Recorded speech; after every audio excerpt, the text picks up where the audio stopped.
And welcome to the regular twice monthly meeting of the Westminster Mayor and Common Council.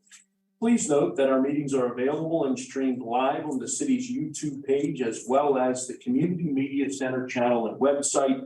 I would like to thank the Community Media Center for providing that service.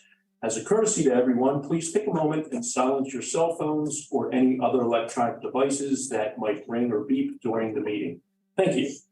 Now we'll begin, as we do every meeting, with the pledge, followed by a moment of silence. I pledge allegiance to the flag of the United States of America and to the republic for which it stands, one nation, under God, indivisible, with liberty and justice for all.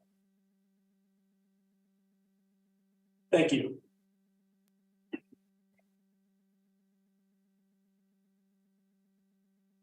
Okay.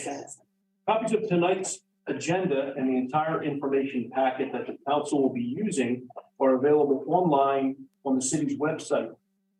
If now we'll move forward to a quick statement about closed sessions. I'd like to note that we had 2 closed sessions since our last council meeting. We had a closed session on Tuesday, October 4th, and we had a closed session on Thursday, October 20th. They were both announced prior to, and we held both of those.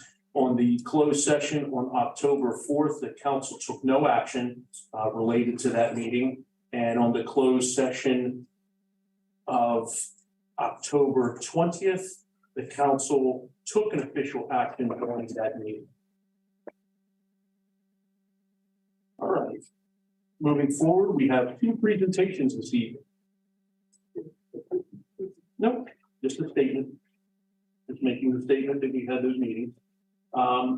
We have 2 presentations this evening. Both will be from Madam Mayor Becker. One is a proclamation, and the other, they're both proclamations. Madam Mayor, the floor is yours. Yeah, thank you, sir. All right. So we'll start with Municipal Government Works Month. Do I read it by myself? Okay. All right. I was going to drag John up or somebody here. John can come up. All right, John, come on. And fill up the represent the municipal staff. Perfect. Thank you. All right, so this is a proclamation for Municipal Government Works Month, November 2022. Whereas the city of Westminster, Maryland was incorporated in 1818, and Maryland is home to 157 municipalities. And municipal government represents the most responsive level of government, allowing citizens to have direct access to elected officials. And in an effort to educate citizens about municipal government and the importance of their participation, the city of Westminster is proud to promote municipal government awareness. And municipalities have enhanced the quality of life for their respective residents, maintaining natural and historic sites and structures, and helping make Maryland a great place to live, work, and explore. Now, therefore, be it proclaimed that the Mayor and Common Council of the City of Westminster, Maryland, hereby join the Maryland Municipal League in declaring November to be Municipal Government Works Month in the City of Westminster, adopted this 24th day of October, 2022. Thank you. Can I get a photo with you too, please? Here, wait, let me do this. Right one. There you go. Is that fine? Thanks. 20 years. All right. The second proclamation is one that I'm very well. All are very exciting, but this is the Shop Small Saturday. Small Business Saturday. Small Business Saturday, Saturday, November 26, 2022. Whereas the government of Westminster, Maryland celebrates our local small businesses and the contributions they make to our local economy and community. And according to the United States Small Business Administration, there are 32.5 million small businesses in the United States. Small businesses represent 99.7% of firms with paid employees. Small businesses are responsible for 62% of net new jobs created since 1995, and small businesses employ 46.8% of the employees in the private sector in the United States. And 79% of consumers understand the importance of supporting the small businesses in their community on Small Business Saturday.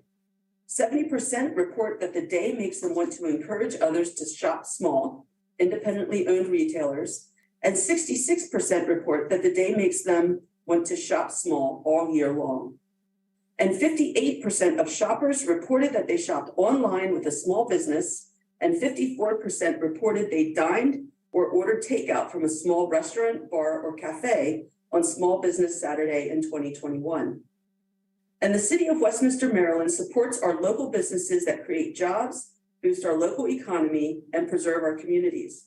And advocacy groups, as well as private and public organizations across the country, have endorsed the Saturday after Thanksgiving as Small Business Saturday. Now, therefore, I, Dr. Mona Becker, Mayor of the City of Westminster, Maryland, do hereby proclaim November 26, 2022 as Small Business Saturday.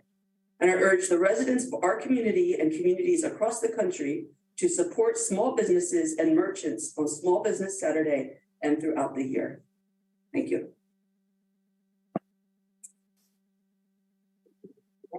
Thank you, Madam Mayor.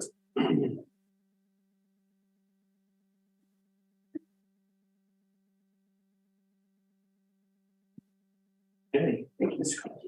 Absolutely. We'll move forward to approval of minutes. We have 4 sets of minutes that we need to approve this evening. Minutes from the Mayor and Common Council meeting of September 26th. Minutes from the Mayor and Common Council special meeting of October 4th. Minutes from the Mayor and Common Council closed session meeting on October 4th. And minutes from the Mayor and Common Council work session meeting on October 4th. Do I have a motion to approve these minutes? And I'll second. So motion by Ms. Gilbert and seconded by Mr. Dayhoff. Is there any discussion related to the question? Hearing none, I'll call for a vote. All in favor? Aye. Any opposed? The ayes have it, and the minutes are approved. We now have a public hearing this evening. We have 3 items on the consent calendar. Now I'm going to do something we don't typically do relative to the consent calendar. And I'm doing it in lieu of asking you to change the agenda and the packet, because I didn't want to do that when I dug into this yesterday. There's one item on here that I want to make special note of, and we don't typically do that with the consent calendar. We are waiving the parking meter fees starting November 28th through Christmas Day on December 25th.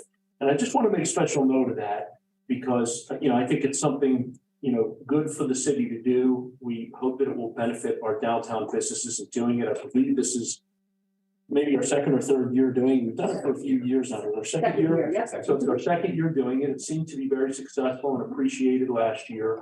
Obviously, the hope would be that our business owners don't just park in front of their businesses the entire day and take advantage of it. The hope is that it will be patrons going to the businesses. But again, I did want to call that item out, even though it's on the consent calendar, because I do think it's something worth noting. So to that end, do I have a motion to approve the consent calendar? So moved. Second. So we have a motion from Mr. Huff and a second from Councilwoman Gilbert. All those in favor, please signify by saying aye. Aye. Any opposed? The ayes have it. Okay, we'll have a report from Mayor. Great. Thank you, Mr. Facci. October was busy. In addition to all the committee meetings, which others will talk about shortly, there was definitely a lot going on within the town. On Friday, October 7th, I had the opportunity to spend the evening with Magic and their Spire Girls event. This was their first part of a series to talk about women in STEM. And they have many other sort of events planned in the works in the coming months throughout Carroll County, but focused within the city of Westminster to involve women in technology and STEM. This was followed, of course, by the oyster stroll. The town was packed. There were plenty of oysters to enjoy. I think it was just an excellent day all around. On Monday, October 10th, I had the honor to present as a speaker at the first annual Carroll County Women's Conference that was held at McDaniel College. It was a day-long event celebrating women in leadership roles throughout the county.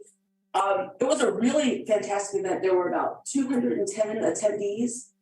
It had sold out very quickly. It was organized by some local women business leaders, and I think that it will definitely be an annual event moving forward. Sunday, October 16th, I stopped by the GFWC Junior Women's Club of Westminster. They celebrated their 70th anniversary this year, and this is an organization that undertakes a lot of wonderful work within the Westminster community. Just a couple days ago, Winters Mill celebrated its 20th anniversary on Thursday evening, and I just wanted to make a note of that. In the last 20 years, and I'm sure many more, Winters Mill will continue to serve a large portion of Westminster City residents that attend that high school.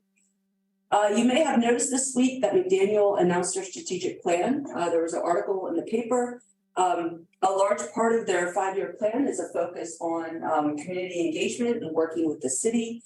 And I think that, as we've talked to McDaniel, I know we have our breakfast coming up with President Jaskin and a number of the vice presidents at the end of November.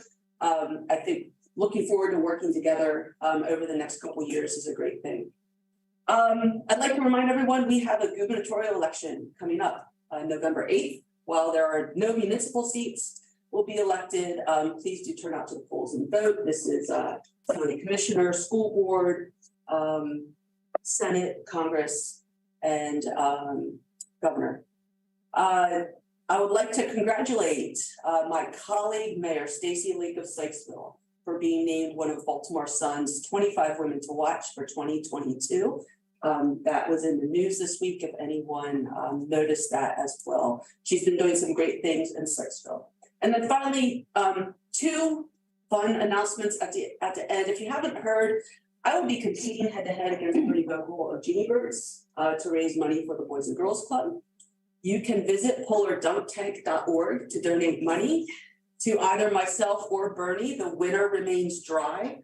The loser ends up in the dunk tank. So choose whoever in that pair. And there are other people as well within the city. You can choose whoever. You can keep me dry, right? Or if you want to see me dunk, give money to Bernie. And then finally, trick-or-treating will take place on Monday, October 31st from 6 p.m. to 8 p.m. within the city boundaries. So please be on the lookout for families and children that may be roaming the streets that evening, collecting candy. And please take your time driving through our neighborhoods on Monday evening. Thank you.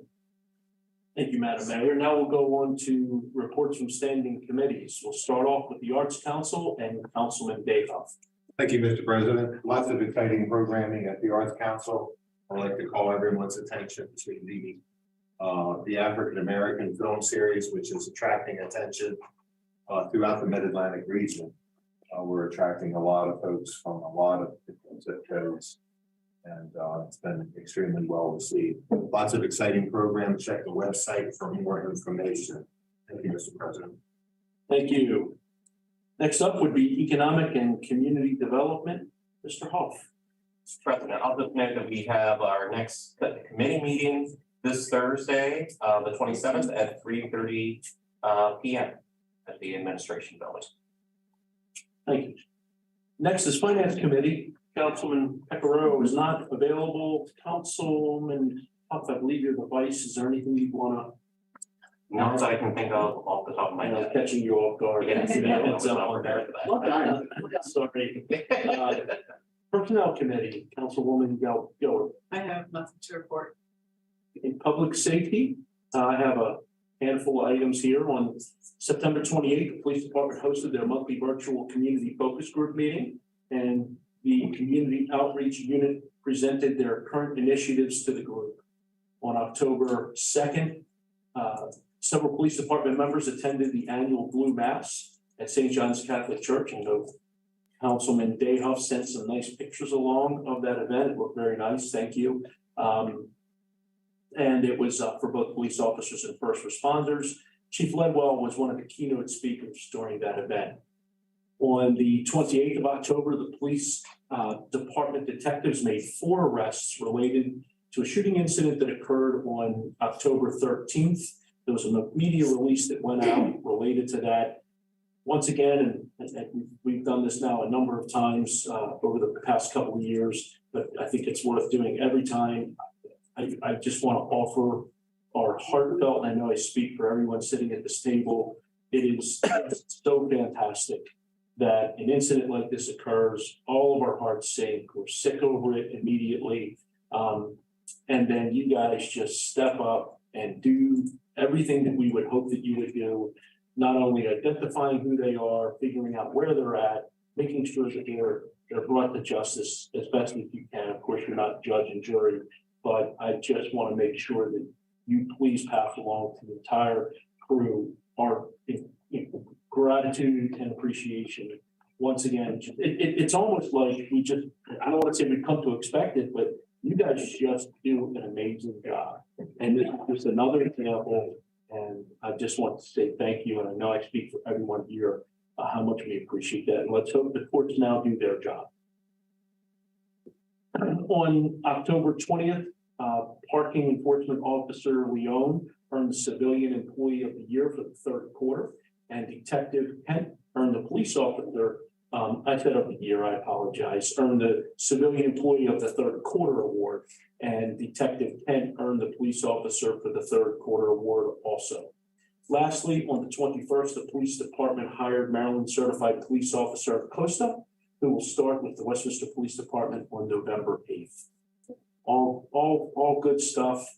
And again, just fantastic job, Chief. You guys are hitting home runs left and right. Next, we have our Public Works Committee report, which I will also give. The Streets Department assisted the Recreation and Parks Department in preparing for and putting on the Oyster Stroll, which had one of the best turnouts ever. I would contend it might have been the best turnout ever. It was fantastic. Leaf collection started for the season, and the collection schedule can be found on the city's website or going to the Public Works Department's page. Leaves may be raked into the gutter area no more than 12 hours ahead of the scheduled pickup day, except in the case of inclement weather, as they block the storm drains. Open burning is prohibited by law within corporate limits of Westminster, since public collection of leaves and debris is provided. The leaf vac service will end on December 9th. And I will say that's a new leaf vac, isn't it? Yes. That thing's quiet. It's a half the volume of The old one, yeah. yeah, a lot quieter. So that is the conclusion of my Public Works report. We'll move on to Recreation and Parks Committee, Councilman Dayhoff. The Oyster Stroll was a great event, brought a lot of folks in from out of town. And hats off to the police department and the street department and recreation and parks. And Abby Weaver is a rock star. I agree. Thank you, Councilman. Lastly, the Technology Committee, Councilman Pecoraro is not here to give a report. I'm the vice and do not have a report in that committee. Now we'll move on to council comments. So we will start off with Councilman Dayhoff. Thank you, Mr. President. Wanted to mention that the Halloween parade is tomorrow evening. The parade route is a bit convoluted because they were concerned that Main Street and the railroad tracks wouldn't quite be open. So they have an interesting route. It sort of reminded me of some of the historic routes that have occurred in the past. Council Member Huff and Council Member Gilbert and I attended the MML conference on behalf of all of us. And the conference was quite good. We all took in a lot of the presentations and took in as many seminars as possible. Learned a great deal, did a good bit of networking also. I thought the article about the collaboration between McDaniel and Westminster was awesome. I think the mayor's comments were just great, and I really, really appreciate all that effort that you put into that, because I think you spoke well for all of us, and I really appreciated it. The other day, I attended the Linda Singh Readiness Center ribbon cutting and grand opening. down in Sykesville. Linda Singh is a Carroll County native daughter that has done well. She started out, Mr. Kavachi, you'll find this, she started out as a private. Wow. She ended up a general in charge of the Maryland National Guard. She's a combat veteran, well decorated. She's the real deal. And they named the Readiness Center down in Sykesville for her. And I think that's a great honor. I think it's a great honor that we can all share it. And Linda Singh has been involved a bit with the Ellsworth Cemetery because some of her family is buried there. And I think we're going to look forward to some further cooperation and collaboration with the National Guard, some of the aspects of the Ellsworth Cemetery. And I should also mention on a personal note that I served jury duty last week, and it was quite fascinating. Jury duty is handled extremely well. They've got it down to a science. It was very efficient. I did lose a day of work, but I think it's a responsibility. Judge DeLeonardo reminded us that voting and jury duty are two of the most important responsibilities of a citizen. I corrected him. I said jury duty, voting, and military service are the three most responsible. I was not chosen because my number was high and they seated a jury. So I asked Judge DeLeonardo, who in full disclosure is a close personal friend of mine, if I could sit in on the jury trial. It was absolutely fascinating. And I really, everybody should be proud of how well our judiciary system works in Carroll County. And I think I've taken up enough time, Mr. President. Thank you for the time. I appreciate it. Thank you, Councilman. Councilwoman Gilbert. Thank you, Mr. President. On September 28th, the Community Focus Group met and was led by Major Gibson. We had several updates from the police department from Lieutenant Wright regarding community outreach. It's been a couple weeks, but my memory serves me that Lieutenant Wright will be expanding the downtown focus to other areas of the city. Part of that will be expanding the role of community problem solving liaison, which will work closely with our LEAD program and other units. They will also be starting to work a little more closely with some of our homeless individuals. So that is going to be great. And another reason that our police department is the rock stars that they are. Everybody kind of already mentioned the oyster stroll. It was absolutely fabulous. Councilman Dayhoff already mentioned that myself and Councilman Huff attended the MML convention on the 10th and the 11th in Annapolis. We all did take, I left there with a lot of new information, a lot of collaboration. We were able to listen to both Brooke Learman and Barry Glassman, who were running for comptroller, along with Wes Moore. So some of our speakers were very educational.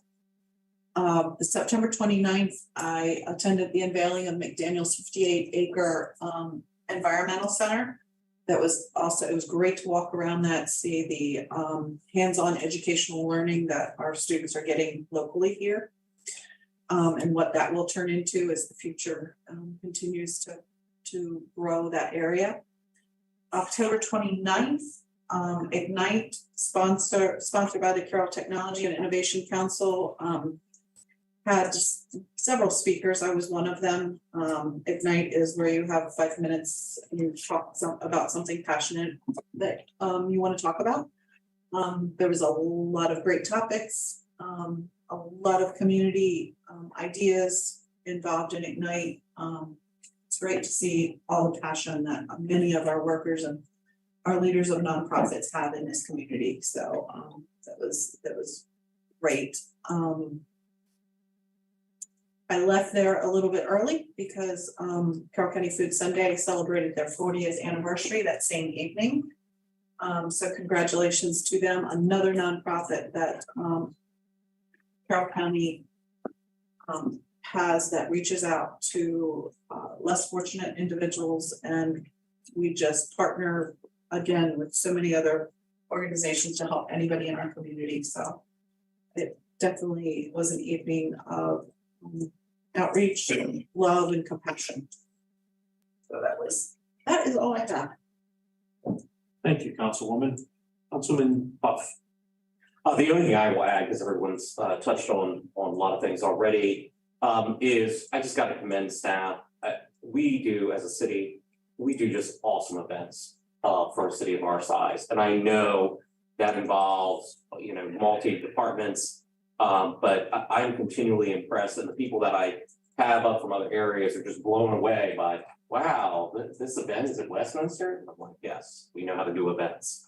So again, I just have to commend staff for doing a phenomenal job. One of my favorite events is coming up in November, which is the holiday parade. So anyway, just great job. That's all. Thank you, sir. Anything that I would say has already been said, so we will move on to ordinances and resolutions. We have 3 this evening.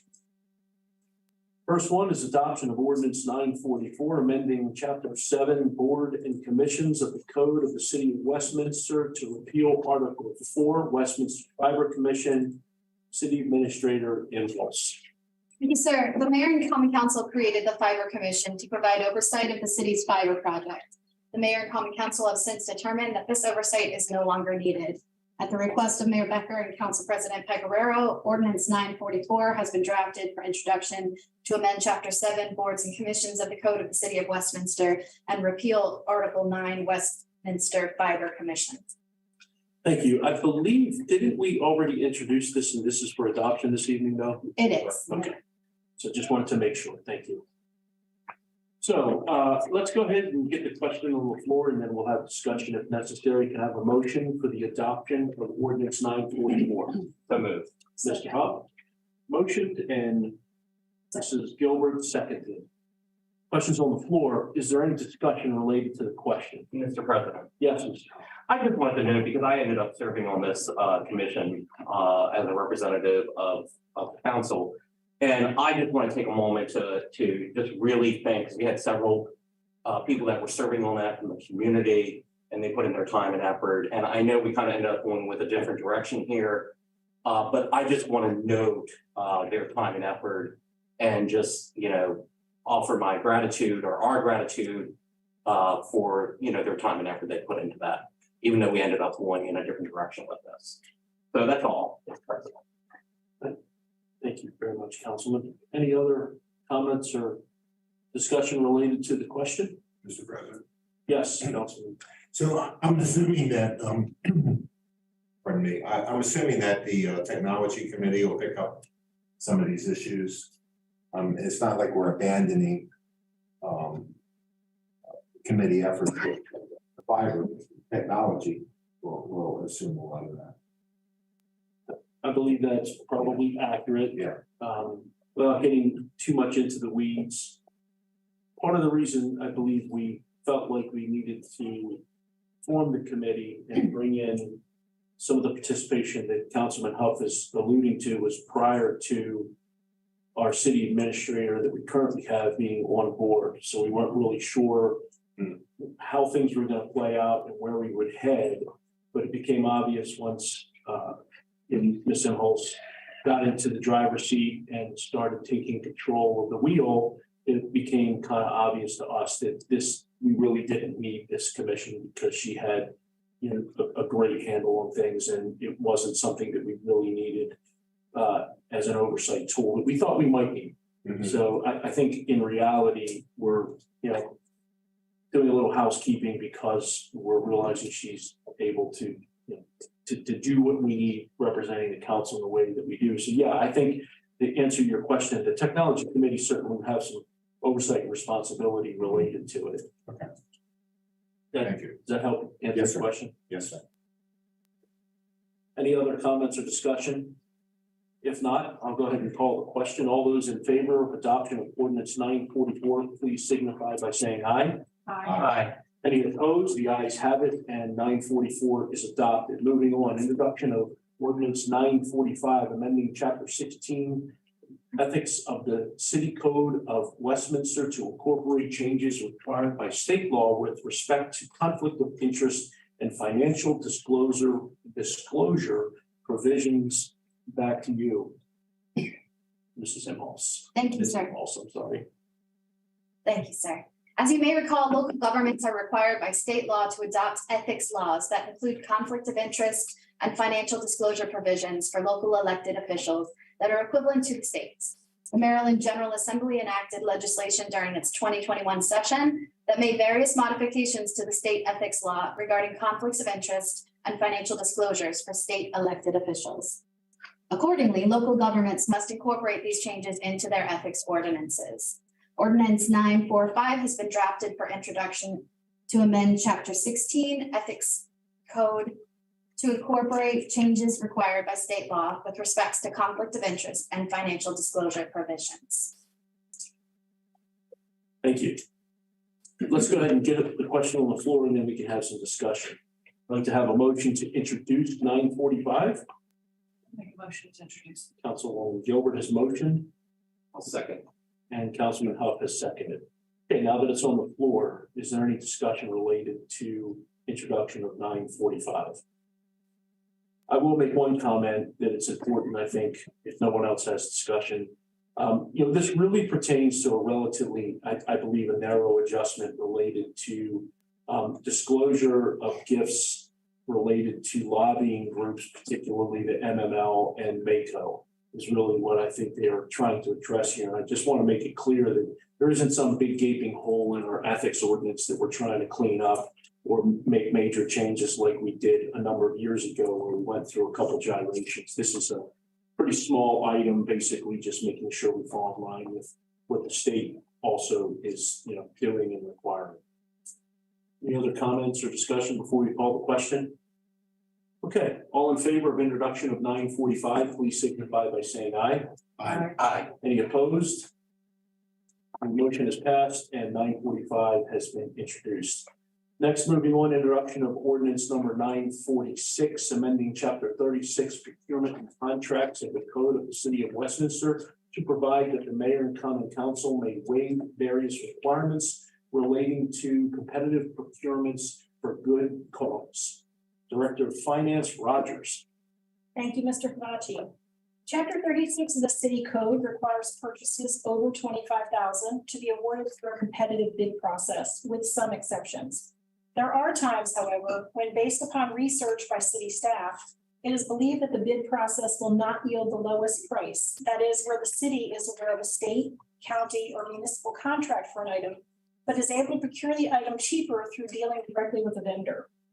Chapter 36(6) does not currently offer any other avenue for purchases over $25,000 when there is a good reason to make a purchase outside of the existing process, such as an opportunity to purchase something for less money. The city attorney has drafted the proposed legislation to establish a process for mayor and council to consider waiving the competitive procurement requirements for good cause. The staff recommends introduction and adoption of Ordinance 946, Procurement and Contracts of the Code of the City of Westminster, to provide that the mayor and common council may waive various requirements relating to competitive procurements for good cause. Well done, thank you. Welcome.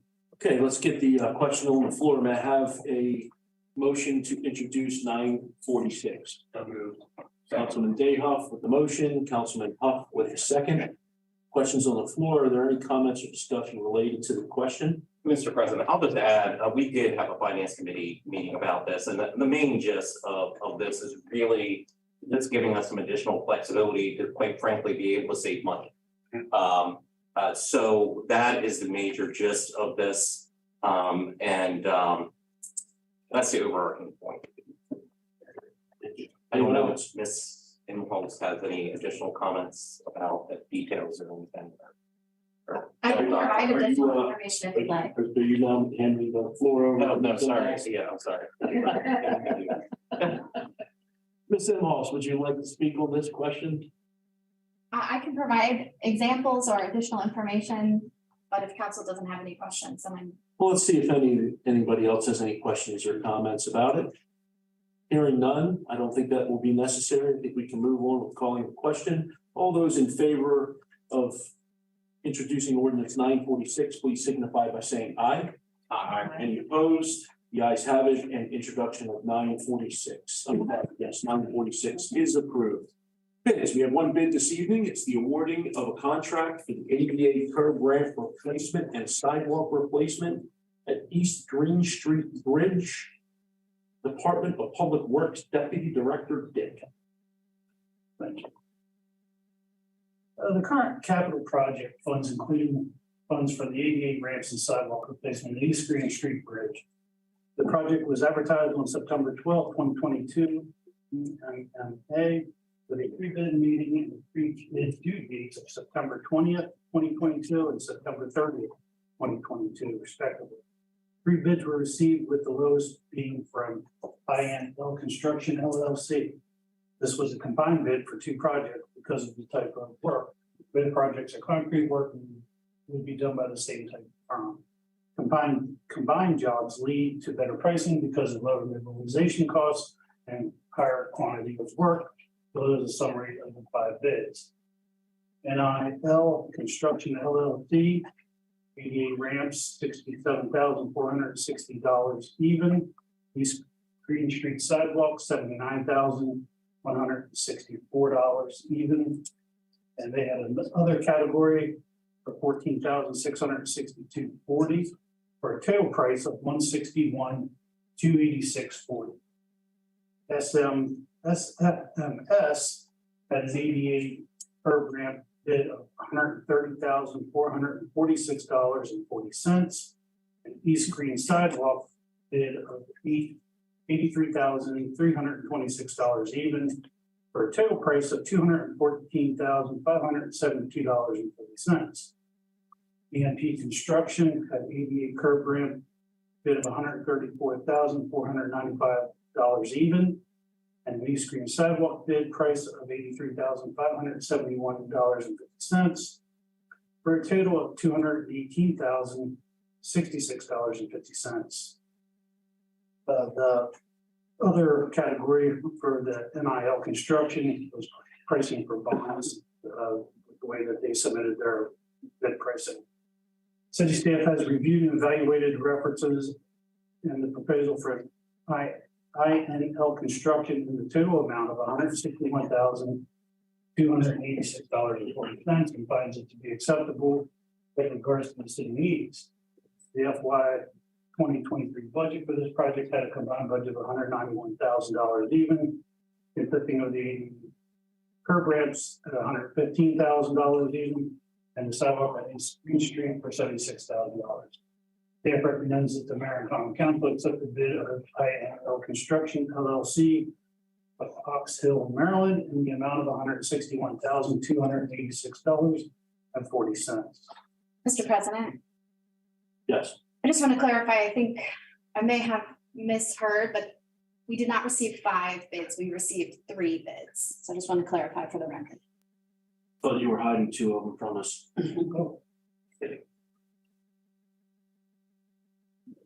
Okay, that's it. They're not. Thank you, Mr. Dick. Okay, let's go ahead and get this on the floor. May I have a motion to award the contract? So moved. Mr. Dayhoff with the motion Second. and Ms. Gilbert with the second. Okay, let's open it up for some discussion. Any comments or discussion related to the awarding of this bid? Mr. President, Yes. I just have a question because I was just curious as to where exactly the ramp was. Didn't the state already do some work at that intersection? So you talking for East Green Street? Yeah. That's actually the railroad bridge. If you look at the sidewalks as you go over the bridge on either side, Mhm. they're uneven and deteriorated the whole way. Okay, so this was not what was already done. This is further up the street and toward the bridge. Yeah, that's correct. All right. Mr. President. The ADA ramp, curb ramps, are they all related to the Green Street or are they multiple? They're mobile. So that's what I thought. Okay, so it's not just related to the East Green area. Correct. Okay, so we're continuing to do additional ADA ramps throughout the community. If I remember, we do so many every year, correct? Okay. And the other thing I wanted to note is how nice it is, considering the environment we've been in lately, that this actually came in under budget. So that's nice. So. Councilman Huff, thank you for that clarification, because as I leaned over and said to you, I was like, that seems really expensive, thinking there's only maybe 4 of them.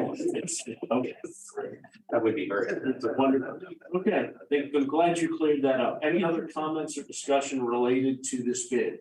If not, I'll call the question. All those in favor of approving the bid, please signify by saying aye. Aye.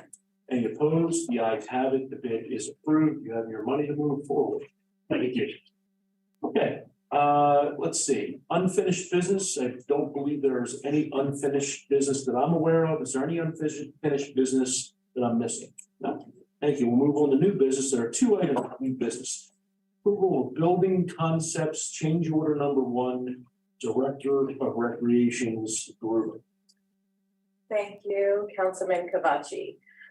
Building Concepts is the general contractor for the current Durbin House exterior renovation project. For your review, the original scope of work for this project was included in your council packet.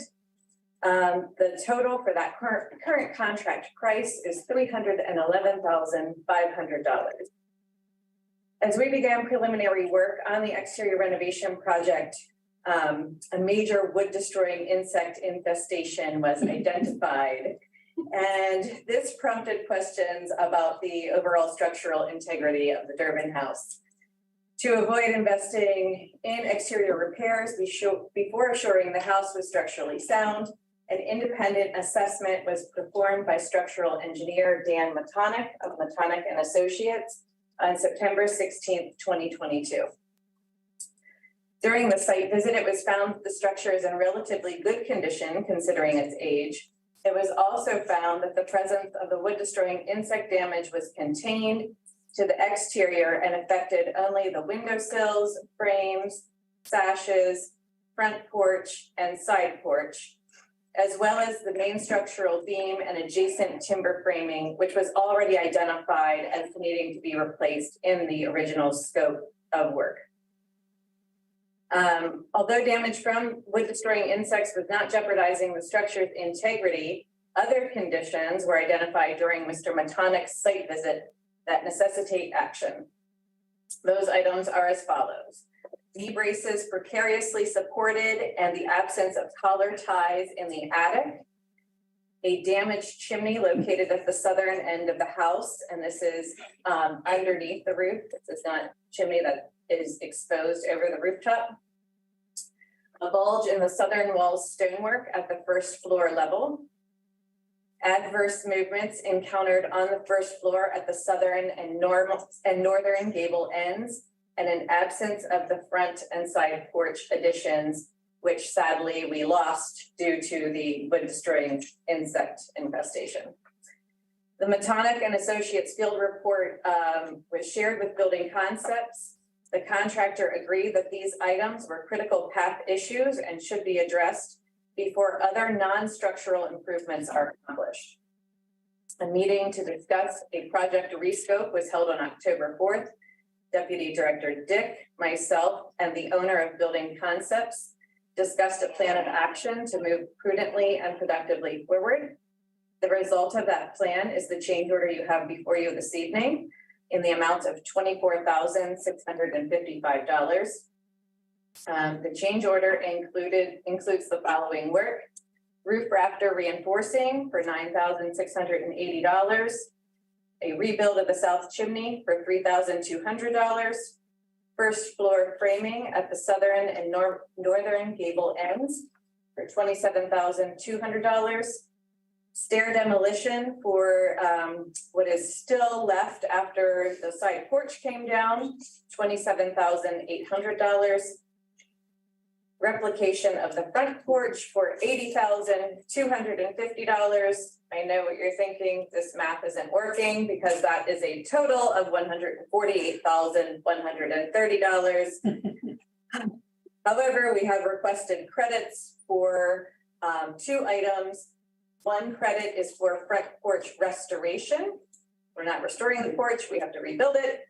And 2 is windows, doors, shutters, and hardware for $99,075. This project, because of its complexity, was discussed with the contractor and Deputy Director Dick. And it was decided it would be best to be pulled out and treated as a separate project altogether. So that gives us a total amount of credits in the amount of $123,475 for a total change in the contract price as quoted at the top of this memo for $24,655. It will alter the time for completion and the original scope of work. As mentioned above, the items requested in this proposed change order are critical to the structural integrity of the Durbin House and will ensure that future investments in the property are worthwhile. The above credits, as I mentioned, for the front porch restoration, window restoration, shutter door, and hardware replication will be addressed in the following manner. The front porch is going to be rebuilt, and the windows, shutters, doors, and hardware have been removed from the original scope of work. Staff requests additional city funds from the general fund reserves to be included in the upcoming budget amendment. Surplus funds from a prior MHAA non-capital grant award may be available to assist with offsetting a portion of this general fund request. The windows, shutters, doors, and hardware are anticipated to be funded through the city's FY23 MHAA grants award, and no additional funds are anticipated at this time. With that, staff recommends that the mayor and common council approve change order number 1 with building concepts. Thank you, Ms. Gerwood. Let's go ahead and, yeah, I guess we are moving on this as an item of new business. So let's go ahead and get the approval of this change order number 1 on the floor. We have a motion. Make a motion. And I'll second it. Councilwoman Gilbert moved, Councilman Dayhoff seconded. Motions on the floor. Let's have some discussion. Who would like to go first? Mr. President. Councilman Huff. So, Ms. Gruber, it sounds like basically we're reprioritizing what we're doing in the order that we're doing it in based upon the damage that we found with the termites. And obviously we still have to address the windows and doors, but we hope to address that in future years with future grants.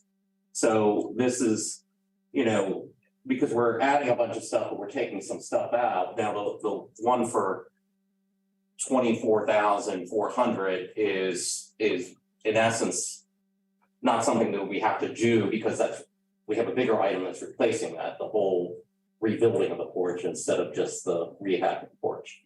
But the windows and doors, the part that we removed from that is still something we're gonna have to do.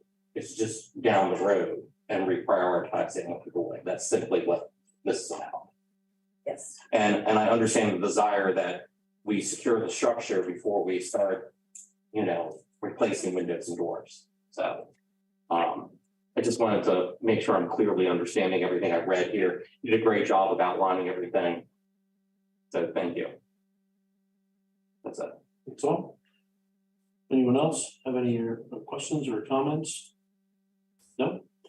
I'm good. I have one question. Well, maybe a comment. What was the amount that you're requesting? Because it's hard for me to get back into this.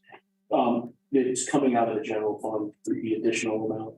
So that is $24,655. The amount of the change order Correct. is what you're asking for. It was not anything different beyond that.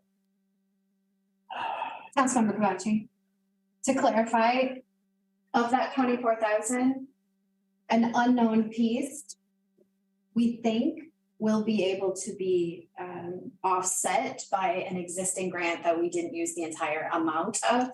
So what's in front of us right now is approving the change order. The budget amendment that we've discussed a couple of times will come forward in November with this item in it at max 24,000, but we think that it will be less than that. We just don't know entirely how much less. Yeah. Will this put us in a position at this point where the building is going to sit until we come up with whatever long-term plan we're going to do with it, or do we still have more things ahead of us to get it to that point?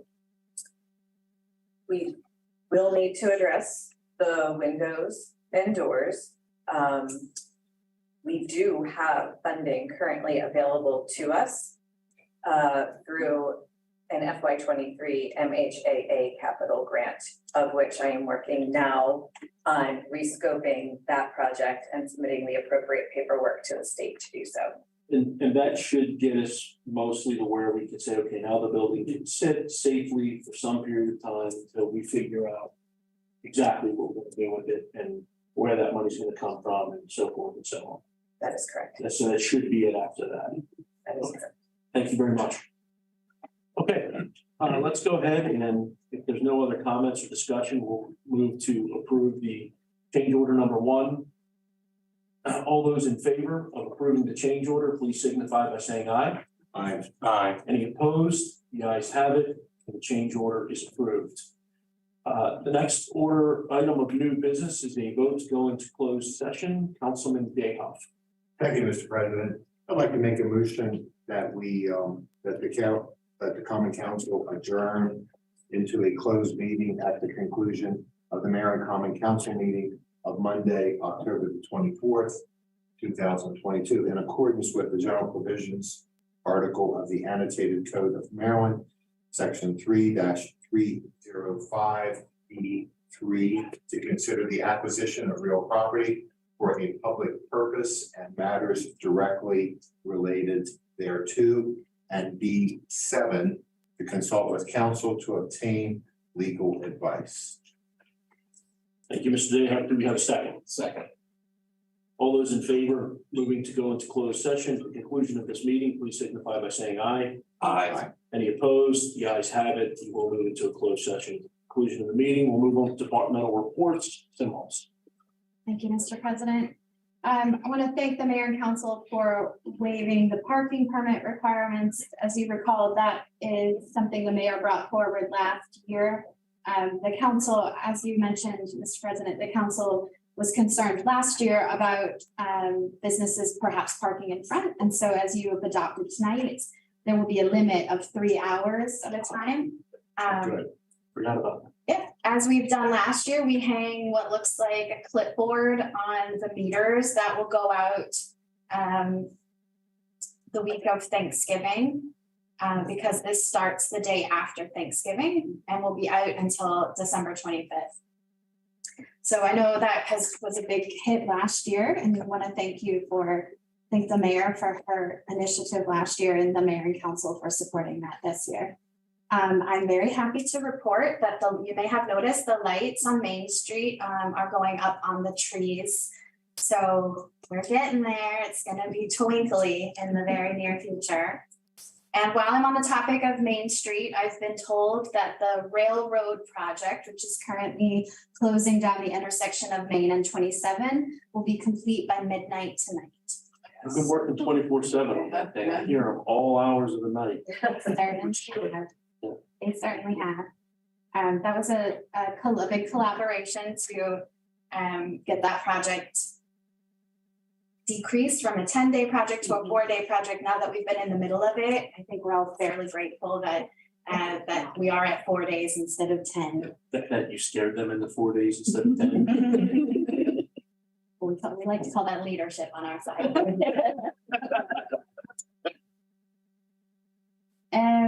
Does anyone have any questions on that before I popcorn around? Mr. President, Yes.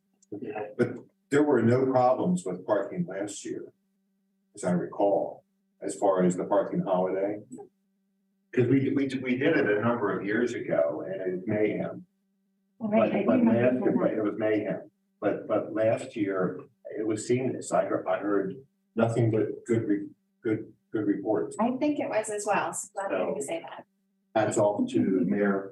Mayor. Yeah. And were you out there personally enforcing it? Nope. No, I heard, I got nothing but positive feedback, because I was one of the council members that was a little uncomfortable about trying that again. But it worked extremely well. Everybody was really appreciative. So I really, hats off for, let's do it again. Thank you, Great. Councilman Dayhoff. Okay, Ms. Glad Symbols. to hear that. Okay, let's start with the Public Works Department tonight. I want to take a moment to thank, there are a lot of unsung heroes in this government for sure, in every department, including in the Public Works Department. So tonight, I want to say a big thank you to the Utilities Department. Those are the folks that go out when your Ting internet is down, when there's a water main break, when there's a sewer break. That stuff usually happens in the middle of the night in a rainstorm when it's 12 degrees outside or 115 degrees outside.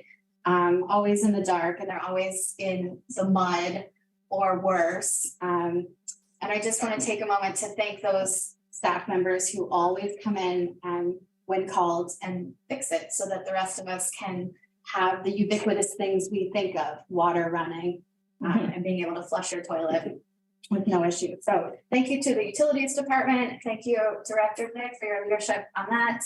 And we will start with the Public Works Department. I'll keep it pretty simple, the county had a NPDES training on October 14th, which is National Pollutant Discharge Elimination. It's a half day, it used to be a half day, it's about 3 hours long now. We had about 8 people, I believe, if not 9 total employees from the city attend that, from wastewater plant, utilities, street department, myself, I think Eric is there or not. Sometimes they're there. So we had a good showing. It's everybody from the county there. All the cities are represented and they go over what to look for and any changes in the regulations on pollution. So that's the biggest thing I wanted to highlight that we attended. That's all. Thank you. Thank you, sir. Are there any questions for the Public Works Department? Hearing none, we will move on to the Recreation and Parks Department. As you've all heard, we had a very successful oyster stroll event. Ms. Gruber plans these events with her staff, and it's very seamless from the outside. We always appreciate that. Ms. Gruber.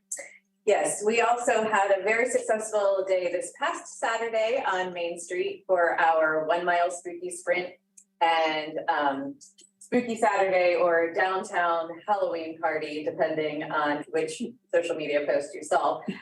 We invite families to Main Street to trick or treat to our downtown businesses and vendors who have agreed to also participate. We also create a couple of treat stops for our little ghouls and goblins, as well as games and crafts, live entertainment, and free face painting and a balloon artist. And I have to give credit to our balloon artist, Wonky Willie, who was there by the headlights of a car, not saying no to the last child in line. I think he made balloon animals until 7:30 on Saturday night. People in line the entire time. So he went above and beyond what he was contracted to do for our event, and we certainly thank him very much. And I'm sure all the children that got really great balloon sculptures thank him too. In addition to a great Halloween event this past Saturday, this upcoming Saturday, we are looking forward to our very first reforestation effort at Wakefield Valley Park. It is our tree lay that's happening out there in cooperation with the Maryland Forest Service. We'll be planting at about 3 acres of trees as part of this statewide initiative. So certainly very excited to be starting those types of restoration efforts at Wakefield. And that concludes my report this evening, unless there are questions. Ms. Brewer, Yes, what time is the tree planting happening on Saturday? I will have to send information back to you. I'm searching for it on my phone and I don't have it at the ready. Wonderful, thank you. You're welcome. Ms. Gruber, are there new pickleball opportunities at the fitness center coming sometime soon? Yes. We are also lining indoor pickleball courts in the Armory's gymnasium. We will have a drop-in open gym style pickleball program happening on Friday nights from 6 to 8 p.m. This will take place. We did run 2 successful outdoor leagues, a summer league and a fall league. That concludes this week. So as soon as our fall league concludes, we'll move to drop-in play indoors in the Armory Gymnasium. And from that, we will gauge interest and likely be moving into and offering learn how to play pickleball sessions that will run approximately 6 to 8 weeks in length. Have you become like a pickleball player secretly or something? No? No. Yes, the city council. City council. There you go. You gotta wait till my foot heals. It is common. I will tell you, other people move sports all the time. Yeah. All right, no way to move past that department, but we are gonna attempt and move over to the housing department. Mr. Brown. Thank you. As you all may recall, we opened up the housing choice voucher waiting list. We did have responses. We got about 15 people that responded within the time frame. And the staff is now going through determining eligibility. Once that's done, then we'll start the process of bringing them in and start issuing vouchers to the people. So we're very excited about that. So Thank you. Yes, I'm also have one Sir. thing, Mr. Brown. Mr. Brown, I'd just like to take a moment to say thank you. I had a citizen complaint on a particular property over on, I think, Kemper, that you quickly addressed twice now, I think, with two different tenants that have been in there. And both times, you've done a wonderful job addressing that. And that citizen is really appreciative. She really was grateful for what you've done out there. And I wanted to pass that along to you. thank you, appreciate it. Yes, sir. Thank you. Mr. President. Yes. Yeah, I wanna follow up on that because the memo about that property is in my computer. I haven't been sent yet. I saw that there had been some progress on that. And I really appreciate it, I really do. And I also really appreciate you cleaning up the housing voucher program. That took quite a bit of work. Thank you. Yeah, I really do. Thank you. Thank you, sir. Thank you, Mr. President. Well, Thank you, council. We will move on to the Planning and Economic Development Department, where we have some exciting news about a tree event that we had recently at McDaniel. Thank you. So yes, with over 90 registered participants, the 27th Annual Urban and Community Forestry Workshop was a success. And several of the participants stated they were looking forward to next year attending. So it worked out really well. Good working relationship with the Daniel College as well. On October 20th, the Planning and Zoning Commission approved a revision to the front facade of the CFT Plaza. This does not involve Panda Express. It's a user coming in. And no update on Panda Express opening as of yet. Keep being pushed back. I don't know what's gonna go first, that 7-Eleven that's taken 10 years, or that Band I Express. know. Go out there for the 7-Eleven site. It's crazy. The commission also recommended approval of a fall 2022 amendment to the Carroll County Water and Sewer Master Plan, updating information related to the city's new water reuse facility. This is primarily due to an MDE permitting requirement that the master plan has to be updated.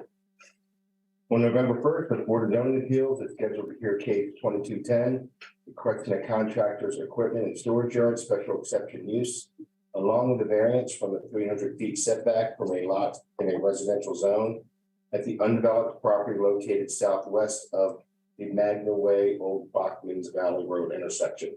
There's a couple other single building facilities, industrial facilities there. And as always, the farmers market is open Saturdays through November 19th from 8 a.m. to 1 p.m. Any questions for the planning director? Thank you, Mr. Depot. Hearing none, let's move on to Human Resources Department. Ms. McCullough? Good evening. The Human Resources Department, we continue to recruit for various positions across all departments. We receive many applications that are processed through the department. And recently we have conducted three new hires. So we're getting those positions filled. And also we recently had staff CPR training. That concludes my report. Thank you. One of the positions that we've just filled that Ms. McCullough mentioned is the economic development position in the planning department. Mayor and council had an opportunity to meet that new employee. She has just taken off running, thankfully, and is currently working with the property owners of vacant businesses on Main Street to try to get them wrapped for the holidays, so that we don't have just vacant buildings with all the other businesses who will be decorating for the mayor's, what do we call that, cup? Yeah. We're gonna have the holidays on Main Street. That's my final word on it. We will move over now, thankfully, to the finance department. Ms. Rogers. Thank you, Ms. Halls. No report this evening. Any questions for the finance department? Hearing none, we will move on to the police department. I want to echo the mayor and council's thoughts on a job well done by the department in closing the case from last week. Thank you, Chief. Good evening, Mayor and Council. I only have one thing to add to what Councilman Kabachi's already spoken on. We did post the grant-funded body-worn camera program coordinator position. You remember we received a grant award through the Governor's Office of Crime Control and Prevention for the additional 28 body-worn cameras that would bring us to completion, and additionally a grant-funded coordinator position. When we did our first audit of footage that we've had to pull for the state's attorney's office, I think we were up to something like 180 cases. It's all being done with our existing sworn staff. So this grant funded position will help us to process all the evidence for the state's attorney's office, as well as any Public Information Act requests, redactions, and things of that nature. In addition to helping with training and small equipment needs, coordinating with the vendor for replacements, things like that. That's all I have. Anything for the police department? Councilmember Dayhoff, do you have anything from the fire department? We've been really busy recently, and I'd like to encourage everybody to step up their efforts about fire safety and pedestrian safety. On Friday evening, we had a 2-alarm fire just outside the city limits for a garage. We've had a lot of fires. We've had a lot of pedestrian incidents recently. So we want to encourage pedestrian safety, especially as the days are getting shorter, and folks will be hustling about observing the twinkling lights. Yes, the sir. twinkling lights and the music. Yeah. Thank you. Thank you, Ms. Evans. That concludes my report, Mr. President. Thank you, Ms. Halls. Okay, we'll move on to citizen comments. I'd like to recognize the Vice President for Institutional Advancement from McDaniel College. We're fortunate enough to have a wonderful relationship with the college, and they often send someone to our meetings. So I want to give him an opportunity to address the body. Thank you very much. Just want to give you a couple updates from the college. First of all, again, thank you for the ongoing partnership. So glad to hear all the different things that we've been doing to work with you. And as you noted in the strategic plan, community partnerships is our focus. In terms of enrollment, we have 465 students enrolled for this fall, freshmen, including my own son. As a part of that, Standard & Poor's recently upgraded our bond rating to stable BBB with a positive outlook. This is quite rare at the moment with private four-year liberal arts institutions. So this is a great piece of news for the college as we move forward. Wanted to let you know that a number of Westminster businesses are supporting our Carroll County Student Grant Program. What that does, it allows Carroll County high school graduates to attend McDaniel College with scholarship money. And we will continue to keep you updated as we as those businesses support us, and let you know if we moves on. I also want to let you know that November 4th through the 6th is our Parent and Family Weekend, and going back to our commitment to the community, we're encouraging those parents to take their students out to the local businesses and to downtown to eat and go shopping during that weekend. And finally, just want to let you know two other things. One is our soccer teams were ranked regionally in Division III last week. That was the first time we've ever had both teams ranked regionally. And want to close on a note to thank the police department for their responsiveness last night to an off-campus incident and keeping us well informed and engaged both as parents and employees of our students. So thanks for keeping us safe. Thank you, Mr. Sears. It's great information. Appreciate you coming, and hopefully we'll see you from time to time. We shall.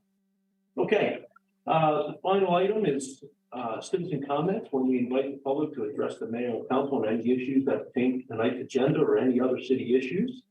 I'm not going to go through all the rigmarole of the rules and stuff because there's no one here that's going to make citizen comments. But if you do have a comment, you can email those to us at comments@westminstermaryland.gov. And otherwise, we'll go ahead and if there's no other business to attend to, I will adjourn the meeting. Thank you for being here. We'll go into a closed session in a few minutes. A little hard. Carry it away. Take care, Sarah.